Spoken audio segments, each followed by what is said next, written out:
अरे तो डायनासोर पण आहे. 1903 ला जे राईट्स ब्रदरने विमान बनवलं होतं त्याची प्रतिकृती इथं लावलेली आहे. लेटेस्ट म्हणजे की Jio synchronous satellite launch vehicle mark 3. माझं बघा अर्थवरती माझं वजन किती आहे? 69.7 kg. मर्क्युरीवर 26 किलो. सगळ्यात जास्त कुठे आहे? Good morning everyone. आम्ही फिरतोय कबन पार्कमध्ये. आजचा प्लॅन असा आहे की आम्ही जाणार आहोत विश्वेश्वरय्या इंडस्ट्रियल म्युझियम अशी काहीतरी गोष्ट आहे जिथं निकिता आधी जाऊन आली. मी ते पाहिलं नाही आहे त्यामुळं आम्ही जातोय. याचा जो रोड आहे जायचा तो हे जे फेमस कबन पार्क आहे तिथून आहे. मी कबन पार्कचा व्ह्यू दाखवतो तुम्हाला. तर निकिता आत्ता जस्ट सांगत होती की इथं ट्रीजला नंबर आहेत. सो 2305 नंबरचा ट्री मला दिसतंय. बेंगलोरमध्ये एक गोष्ट तुम्हाला प्रकर्षाने जाणवली की इथं एवढी सारी झाडं आहेत. म्हणजे हे कबन पार्कच तुम्हाला व्हिडिओत बघून कळत असेल एवढी सगळी झाडं आहेत. पण फक्त पार्कमध्ये नाही, ओव्हरऑल सिटीमध्ये खूप जास्त झाडं आहेत. आणि कदाचित त्याच्यामुळं ते असं म्हणतात की बेंगलोरचं वेदर खूप चांगलं आहे. आता वाजलेत किती, जवळपास 12:30 झालेत, पण ऊन अजिबात जाणवत नाही कारण झाडंच एवढे तिथं. फायनली बराच वेळ चालल्यानंतर फायनली पोहोचलोय विश्वेश्वरय्या औद्योगिक एवं प्राद्योगिक संग्रहालय. इथं भारी सिस्टम आहे की ऑनलाईन तिकीट पण तुम्ही काढू शकता. तर हा आहे इंजिन हॉल. वेगवेगळ्या प्रकारचे इंजिन्स आपल्याला बघायला मिळतील. अरे इथं डायनासोर पण आहे. डोळे पण त्याचे मूव्ह करतात त्या. हा फिरले. सो ही खाली इंजिन रूम आहे.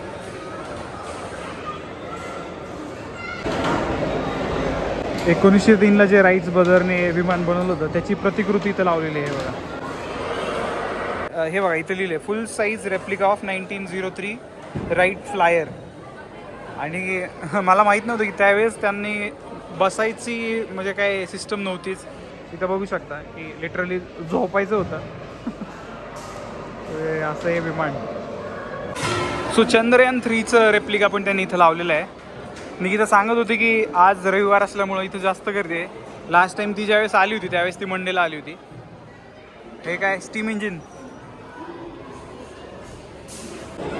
हा कोचरन बॉयलर.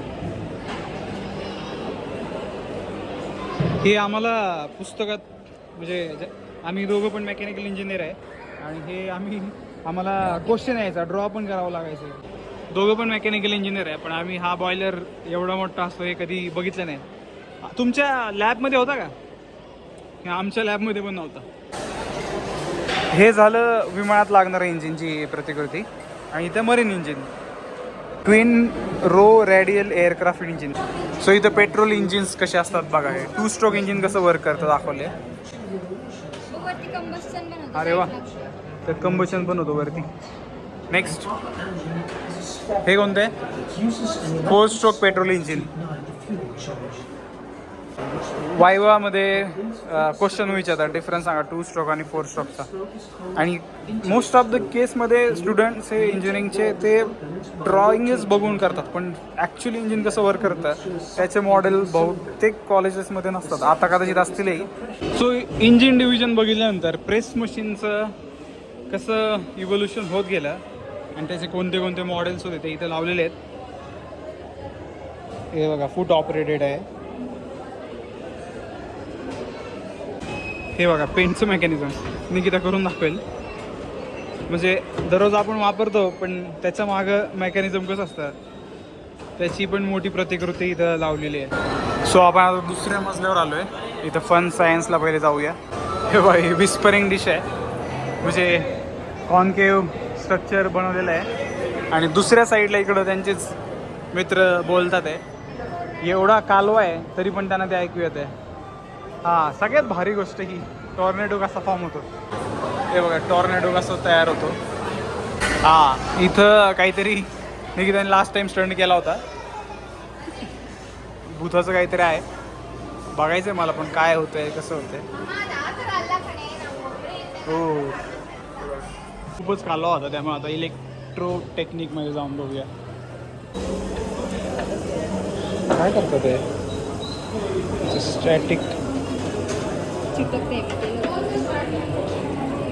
खूप साऱ्या गोष्टी आहेत, म्हणजे आता सगळे दाखवणं पॉसिबल नाही होणार, पण हँड बॅटरी आहे, बॅटरीज कशा वर्क करतात, इलेक्ट्रिक व्होल्टेज, इकडे लाईटनिंग ज्यावेळेस होते ते कशी, त्याचा प्रिन्सिपल कसा वर्क करतो, थर्मल पॉवर प्लांट कसा वर्क करतो, त्यांनी त्याची प्रतिकृती बनवून ठेवलेली आहे. कोळसा येतो, कोळसा इथून प्लांटला सप्लाय केला जातो, बॉयलर हाऊसमध्ये बॉईल केलं जातं, इंजिन असेल स्टीम इंजिन, आणि इलेक्ट्रिसिटी प्रोड्यूस केली जाते. तर स्पेस टेक्नॉलॉजी बघून घेऊया आपण.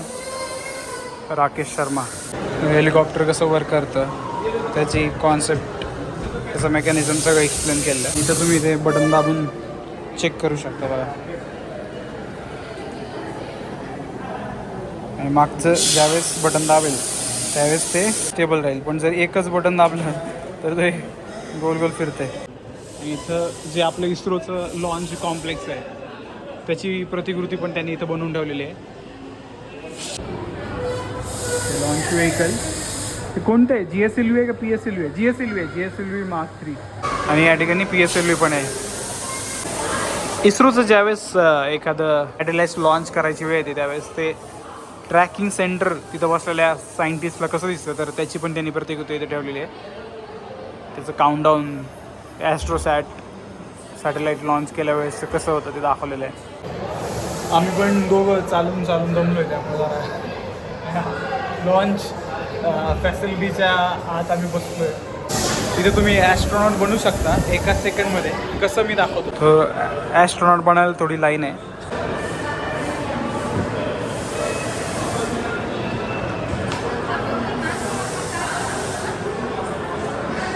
बऱ्याच आपण सॅटेलाईट पेपरमध्ये न्यूजमध्ये वाचतो, पण ते ॲक्च्युली कसे असतात ते बघा.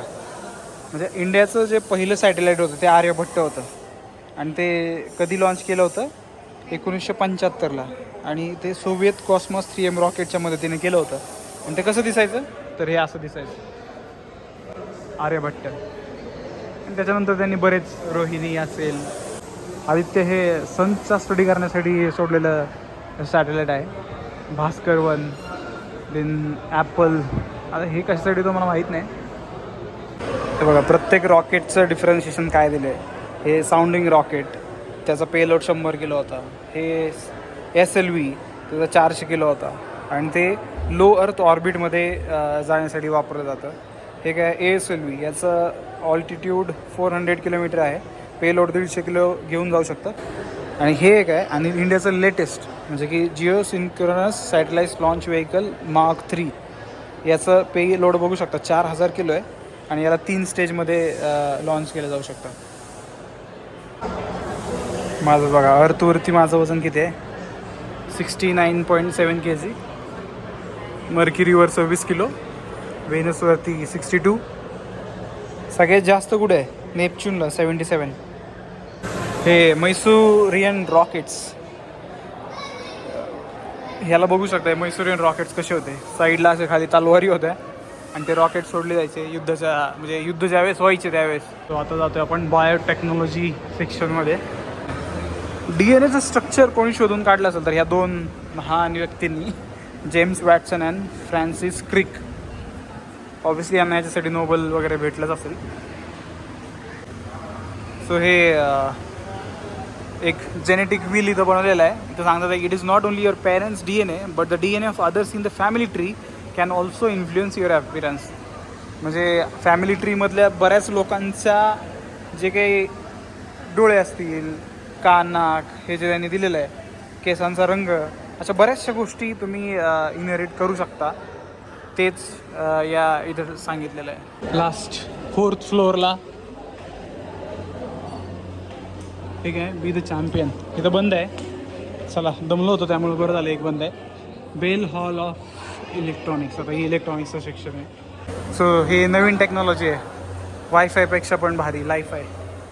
इथं आकाश मिसाईल सिस्टम जी आहे आपली, ते कशी आहे ते त्याचं प्रतिकृती लावलेली आहे. हे बघा, सो हे चालले मिसाईलवरती. एनिमी एअरक्राफ्ट आला असेल, it can hit the enemy aircraft. हे बघा, थर्मल इमेजिंग इथं दिसतं की आपलं बॉडी टेम्परेचर किती आहे बघू शकता. फेसला जास्त आहे, टी शर्ट्सवरती कमी आहे. आणि हा लास्ट सेक्शन आहे, सायन्स फॉर किड्स. इथं तुम्ही कोणत्या ॲनिमलला बोलायचं ते दाबू शकता, तो ॲनिमल बोलतो.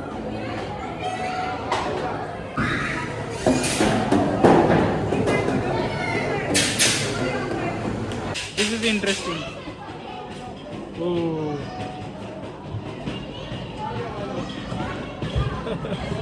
अरे बापरे, धडकते हा. चल सरळ चल.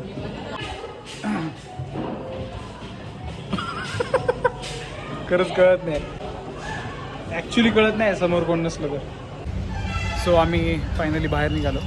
4 फ्लोअर्स आहेत, प्रत्येक फ्लोअरला 2 सेक्शन्स त्याने केलेले आहेत आणि किड्स झोन वेगळा आहे. ही अशी एक जागा आहे जिथं मी व्हिडिओमध्ये किती जरी दाखवलं ते सगळं दाखवू शकत नाही. त्यामुळं मी एनकरेज करेल, जर कोणी बेंगलोरला येत असेल, एस्पेशली किड्सला, म्हणजे जे स्कूल गोईंग किड्स आहेत त्यांच्यासाठी ही जागा खूप अशी इन्स्पायरिंग असू शकते.